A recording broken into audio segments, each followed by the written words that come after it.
how are you all? I'm sure you all are doing perfect and enjoying your studies too. So children, welcome to today's class. Our today's topic is the work we do. हम अपने daily routine में क्या क्या काम करते हैं वो इस चैप्टर में हम पढ़ने वाले हैं. Look at the picture below. Emma and her family members are performing various activities. अब यहाँ पे आपको पिक्चर देख के समझ में आ रहा होगा, यहाँ पे अलग अलग इंसान जो है वो कुछ ना कुछ काम कर रहा है. जैसे write what each one of them is doing and complete the sentence. Picture ध्यान से देखो और देखो कि इनमें से हर एक इंसान जो है वो क्या काम कर रहा है. Emma's father is क्या कर रहे हैं वो बताओ. वो न्यूज़पेपर पढ़ रहे हैं, तो आप लिखेंगे Emma's father is reading newspaper. Emma's mother is वो उनसे क्या कर रही है, बात कर रही है, तो she is talking to her father. इसी तरीके से आप बताएंगे कि उसका ब्रदर क्या कर रहा है और उसकी खुद की एक्टिविटी क्या हो रही है इस पिक्चर में. We do a lot of work daily. Your parents do work at home and also at workplaces. Different people do different kind of work. People work as doctors, teachers, scientists, etc. तो अलग अलग लोग हैं जो हैं वो अलग अलग काम करते हैं. जैसे घर में आपकी मम्मा खाना बनाती है, आपके पापा ऑफिस जाते हैं, फिर वो आपके लिए सामान लेके आते हैं, राशन लेके आते हैं, सब्जी दूध वगैरह लेकर के आते हैं. ठीक है. ब्रदर सिस्टर क्या करते हैं, स्कूल जाते हैं, तो उनका पढ़ने का काम होता है. इसी तरीके से जो लोग होते हैं वो अपने वर्क प्लेस में अलग अलग काम करते हैं. जैसे टीचर्स क्या करती हैं, स्कूल आके पढ़ाती हैं, डॉक्टर्स जा कर के ट्रीटमेंट वगैरह करते हैं. ऑक्यूपेशंस के बारे में जान लेते हैं. A regular work done by a person for money is called an occupation. तो जो काम हम अर्निंग के लिए करते हैं वो हमारा ऑक्यूपेशन कहलाता है. Some occupations need certain skills. Farming, teaching, etc. are some of the skill-based occupation. कुछ occupations को certain skills चाहिए होती है. ठीक है. आप यूं ही जाकर के स्कूल में पढ़ा नहीं सकते, या यूं ही जाकर के आप टेक्नीशियन नहीं बन सकते, फार्मर नहीं बन सकते, डॉक्टर नहीं बन सकते. आपको इसके लिए एक स्किल की ज़रूरत होती है. आपको पहले खुद पढ़ना होता है, खुद सीखना होता है, ट्रेनिंग लेनी होती है, फिर ही आप जाकर के दूसरों को पढ़ाते हो या समझाते हो. Various types of occupations. People do various kinds of work according to their qualification and skills. Occupation can be grouped into 3 categories. Self occupation, ठीक है, service providing occupation, shop keeping. तो इनके बारे में डिटेल में जान लेते हैं. सेल्फ ऑक्यूपेशन क्या होता है. Self occupation means a person is not working under someone else. वो किसी दूसरे के अंडर काम नहीं कर रहा होता, उसका कोई बॉस नहीं होता. For example, a farmer produces various kinds of crops. These crops provide us food.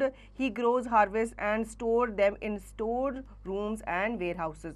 अब जो किसान होता है वो अपना काम खुद करता है. ठीक है. वो उसके पास बड़े बड़े खेत होते हैं जिसमें वो फसल वगैरह उगाता है, फिर उनको गोडाउन्स वगैरह में रखता है और हमारे लिए देखो कितना सारा अनाज वो बोता है और हम तक पहुंचाता भी है. Service providing occupation. Service providing occupation means providing service through people.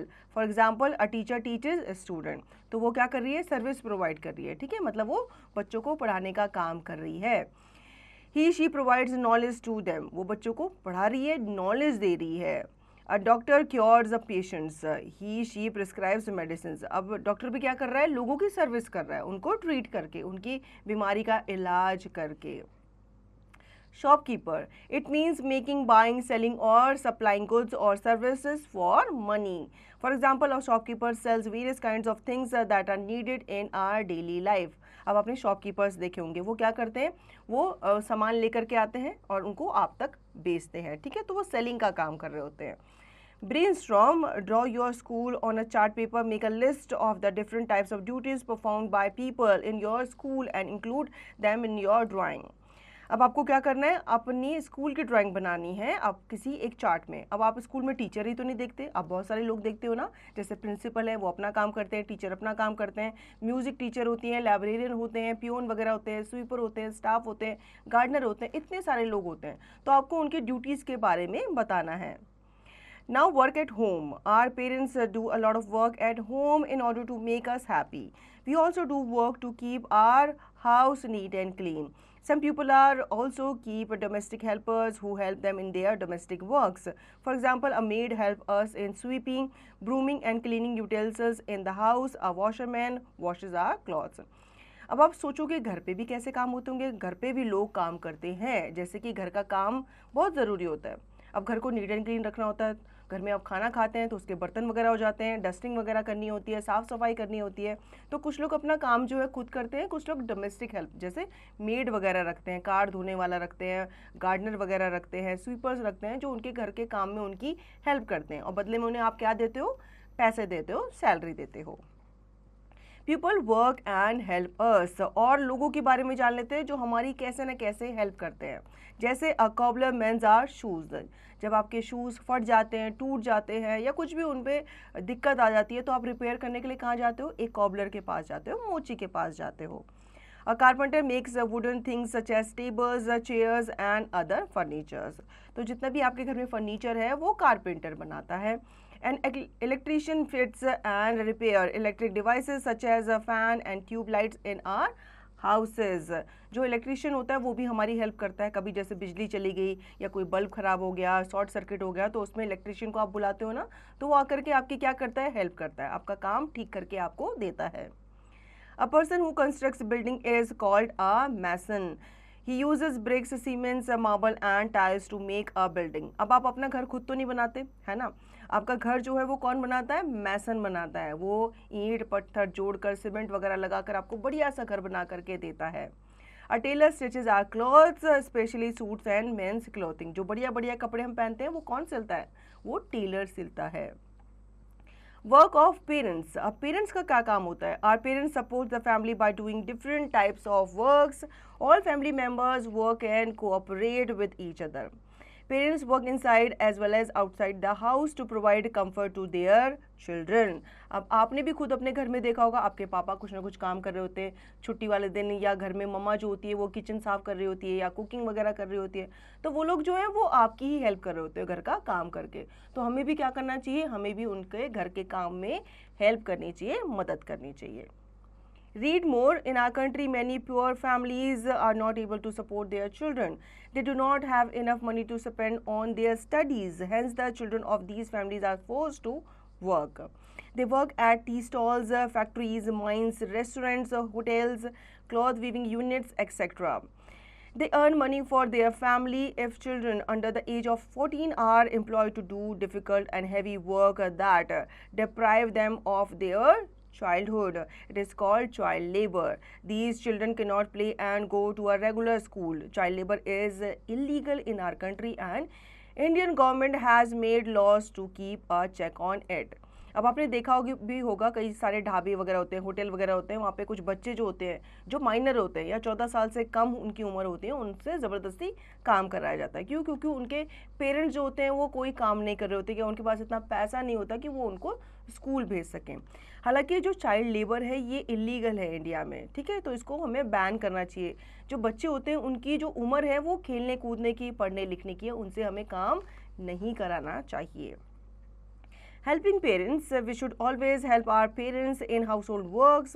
We can help them by doing our own work. We should always keep our house clean. We should arrange our school bag, uniform and school books in their proper places. We can help our younger brothers and sisters in doing their homework. We should clean and arrange the dining table both before and after eating. अब घर के काम जो होते हैं वो बच्चे भी कर सकते हैं क्योंकि आप ही का घर है, ठीक है, और आप ही का काम है। अब जैसे स्कूल की पैकिंग वगैरह करना, बैग में बुक्स अच्छे से अरेंज करना, ये आप भी तो कर सकते हो, ठीक है। आपकी मम्मा बहुत सारे काम करती है, आपके कपड़े धोती है, आपके लिए खाना बनाती है, बहुत सारी चीज़ें करती हैं, तो आपको भी उनकी हेल्प करनी चाहिए। उनकी नहीं कर सकते तो आप अपनी हेल्प कर सकते हैं। आप अपना स्टडी टेबल अच्छे से नीट एंड क्लीन रख सकते हैं, या जिस डाइनिंग टेबल पे आप खाना खाते हैं उसको अच्छे से साफ़ कर सकते हैं। अपने छोटे भाई बहनों को आप उनकी स्टडी में हेल्प कर सकते हैं। तो ये जो छोटे मोटे काम है ना, अगर इनमें आप हेल्प करेंगे तो आपके मम्मी पापा के लिए बहुत ज़्यादा ईजी हो जाएगा बाकी के काम करना। Reflect time, collect information from your grandparents about the work they did when they were young. Write some lines on how they used and spent their time. Discuss in the class. अब आपके जो grand parents हैं, दादा दादी हैं, आप उनसे भी पूछ सकते हैं कि जब वो छोटे थे या उनकी एज के थे तो फिर वो क्या क्या काम करते थे अपने मम्मी पापा के साथ। Brushing up, people do various kinds of work according to their qualification and skills. A regular work done by a person for money is called an occupation. Self-occupation means a person is not working under someone else. Service providing occupation means providing services to people. Shopkeeping is making or buying, selling or supplying goods and services for money. We should work to keep our house neat and clean. All family members work and cooperate with each other. If children under the age of 14 are employed to do difficult and heavy work that deprive them of their childhood, it is called child labour. तो इस chapter में हमने different kind of works के बारे में पढ़ा. कुछ जो होते हैं वो अपने घर में खुद के काम करते हैं, ठीक है, कुछ जो है वो बाहर जाके काम करते हैं ताकि उनको पैसा मिल सके, तो उसको हम क्या बोलते हैं, ऑक्यूपेशन बोलते हैं. ऑक्यूपेशन करने के लिए आपके पास स्किल्स होने चाहिए, जैसे कुछ डॉक्टर्स होते हैं, कुछ टीचर्स होते हैं, कुछ फार्मर्स होते हैं, एक्सेट्रा. तो उनको उस काम में निपुण होना होता है, ट्रेनिंग लेनी होती है, तभी जाके उस काम को या उस सर्विस को वो आगे दे पाते हैं. Now let's practise. Now tick the correct answer. Who mends our shoes. हमारे शूज कौन बनाता है बच्चों, हमने अभी चैप्टर में पढ़ा था, वो बनाता है कॉबलर. इसी तरीके से आप बाकी क्वेश्चंस के आंसर देंगे. हम बढ़ते हैं आगे फिल इन द ब्लैंक्स की तरफ. A tailor dash our clothes. अब यहाँ पे आपको बॉक्स दिया गया है, बॉक्स में कुछ वर्ड्स दिए गए हैं, आपको करेक्ट वर्ड को ढूंढना है और फिल इन द ब्लैंक्स में लिखना है. तो बताओ बच्चों, टेलर क्या करता है, टेलर हमारे कपड़ों के साथ क्या करता है, बताओ. वो हमारे कपड़े सिलता है, तो हम यहाँ पे लिखेंगे स्टिचेस. इसी तरीके से आप सही वर्ड को चुनकर फिल इन द ब्लैंक्स को कंप्लीट करेंगे. हम बढ़ते हैं आगे. Right T for true and F for false. Our parents do work at home and at work places. बिल्कुल सही है, हमारे जो पेरेंट्स होते हैं वो घर के तो काम करते ही हैं और घर के बाहर जाकर भी काम करते हैं. जैसे आपने अपने पापा को देखा होगा, वो मंडे टू फ्राइडे या मंडे टू सैटरडे क्या करते हैं, ऑफिस जाते हैं, और संडे भी वो घर के कोई ना कोई काम करते हैं. Farmer teachers us in school. ये गलत है, ठीक है. फार्मर जो है वो खेती करता है, तो यहाँ पे हम टीचर लिखेंगे, teacher teachers in a school. तो ये फॉल्स है, हम यहाँ पे फॉल्स लिखेंगे. Answer the following questions. What is child labour. Child labour के बारे में हमने अभी पढ़ा था. उन बच्चों को जो 14 साल से नीचे हैं उनसे काम कराया जाता है किसी वर्क प्लेस में, ढाबों में या छोटे मोटे स्टॉल्स पे. तो ये काम जो है ये इलीगल माना जाता है, इसे चाइल्ड लेबर कहते हैं. Dig further. Social learning. Have you seen any child doing laborious work? Where have you seen him, her? What work he, she was doing? Think yourself in his, her position and write what you could do at his, her place and what you could not. Discuss with your teacher.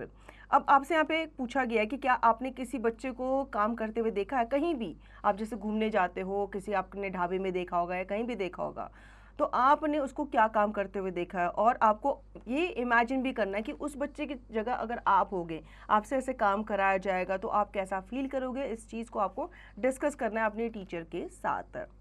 Do something good. Experimental learning. Visit your nearest shops, factories and find out whether there are children doing work or not.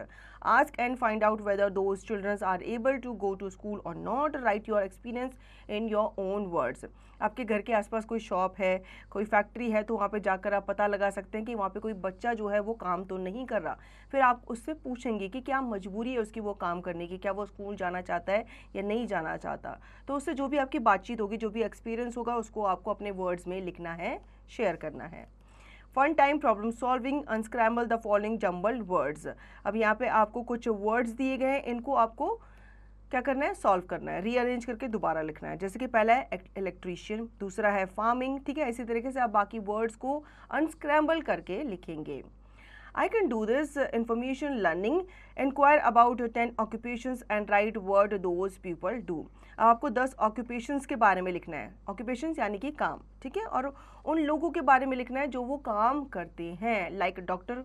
Doctor क्या काम करता है, आपको treat करता है, आपको medicine वगैरह देता है, आपका चेकअप वगैरह करता है. इसी तरीके से आप 10 occupations के बारे में लिख सकते हैं. So children, I hope you understood the chapter very well. Now you will revise the chapter and practice the given exercise to understand the chapter thoroughly.